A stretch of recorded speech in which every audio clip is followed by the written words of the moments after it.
예, 오늘 마지막 순서 비하인드 뉴스를 시작하겠습니다. 이성대 기자가 나와 있습니다. 어서 오세요. 예.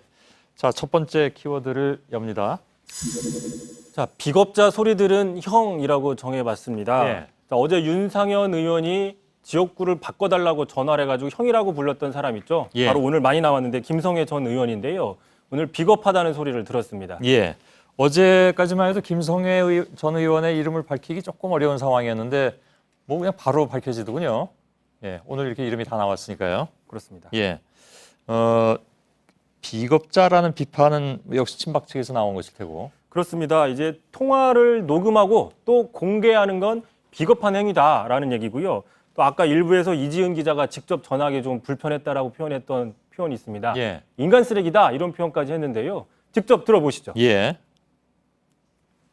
그 뭐 얼마나 비겁해요. 그 남자의 세계에서 가장 인간 쓰레기 같은 행동을 한 거죠. 남 녹취해가지고요. 어디 무서워서 살겠어요? 누구하고 대화를 하겠어요?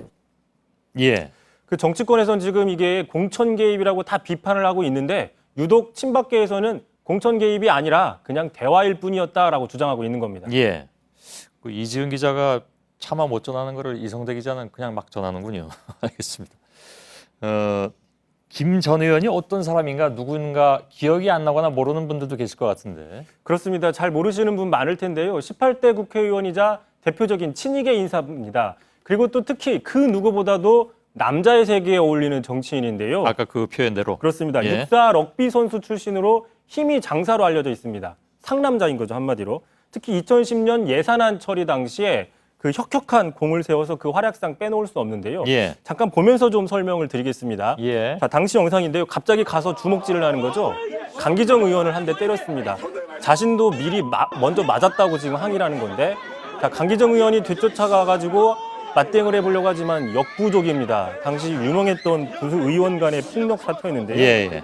자, 김 전 의원은 또 당시에 야당이 본회의장을 걸어 잠근 쇠사슬을 혼자 풀어내는 역할도 했었습니다. 예. 예. 한나라당에서는 이른바 이 날치기, 당시 날치기 사태 때 1등 공신이었던 셈인데 그래서 그날 이명박 대통령은 해외 순방을 떠나기 직전에 직접 전화를 해가지고 수고했다고 또 격려 전화를 했고 또 이 사실이 공개돼 논란이 일기도 했습니다. 예.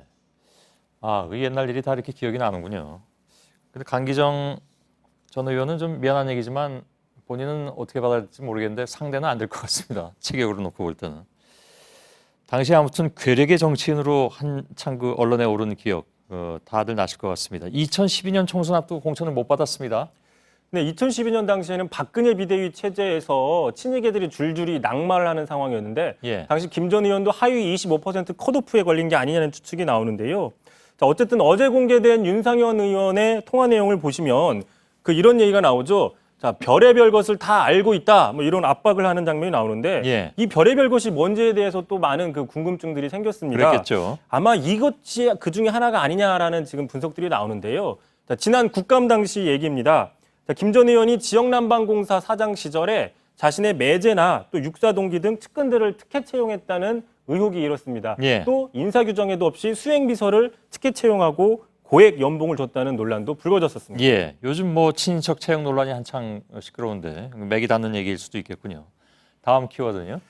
자, 두 번째 키워드입니다. 백서는 역사서다. 자, 또 새누리당 백서 얘기인데요. 예. 자, 오늘부터 전국 시중 서점에서 절찬리에 판매에 들어갔습니다. 예. 자, 제가 오늘은 책으로 직접 가지고 나왔습니다. 샀습니까?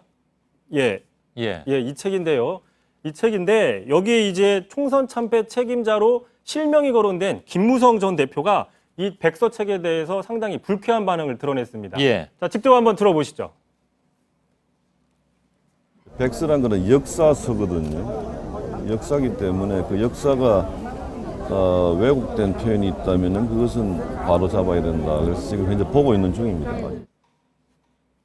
예.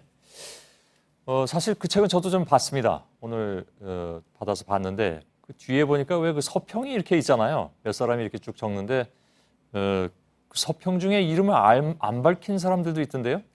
이 뒤에 있는 사람들은 감수위원인데요. 예. 감수위원이 이번에 총 6명인데 이 중 두 사람은 신원 공개를 허용했고 나머지 4사람은 신원이 밝혀지는 것을 원치 않아서 예. 익명 처리했다는 게 새누리당의 설명입니다. 예. 그런데 이미 다 아시는 것처럼 이 지필진도 이미 철저하게 비공개에 쌓여 있었던 거죠. 예. 그렇기 때문에 새누리당 이 백서는 김무성 전 대표가 이야기한 대로 그냥 역사서가 아니라 국정역사 교과서와 더 가까운 게 아니냐라는 지적들 나오고 있습니다. 그 잠깐 보니까 그 서평 중에 어떤 분은 굉장히 칭찬을 많이 해놨던데 이 책이 잘 만들어졌다고. 근데 왜 이름은 안 밝히셨는지 좀 궁금하기도 합니다. 마지막 키워드는요? 자, 마지막 키워드입니다. 한강에 빠져도 사는 박선숙이라고 정해봤습니다. 예. 자, 총선 홍보비 리베이트 의혹으로 검찰 수사를 받고 있는 박선숙 국민의당 의원이 오랜만에 본회의에 참석했습니다. 지난주 구속영장이 기각되면서 좀 행보에 여유가 생긴 게 아니냐는 분석이 나오는데요. 예. 자, 이 사건을 두고 앞서서 박지원 대표가 이런 얘기를 했었죠. 자, 박선숙 의원은 한강에 빠져도 살아남을 사람이라고 내가 다른 사람한테 농담을 하고 다닌다. 왜냐?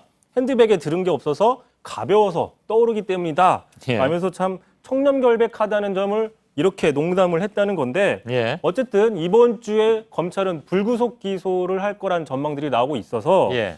이제 박지원 대표는 기소 시에 당원권을 정지시킨다고 했었죠.